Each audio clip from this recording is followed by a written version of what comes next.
Unang-una sa lahat, magandang umaga po sa atin. Kami po, magpapakilala muna kami. Kami ang Benevola de Cebu Foundation.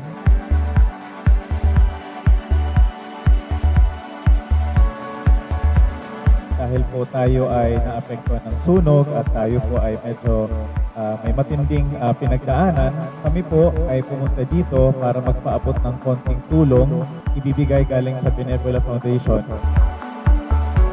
We will never experience it the way as how you are experiencing it right now, pero we want to show na nandito kami kahit paano.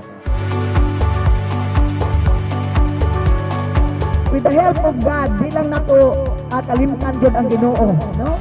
E bisan pa man sa katalagman, huwag kinabuhi na kalas.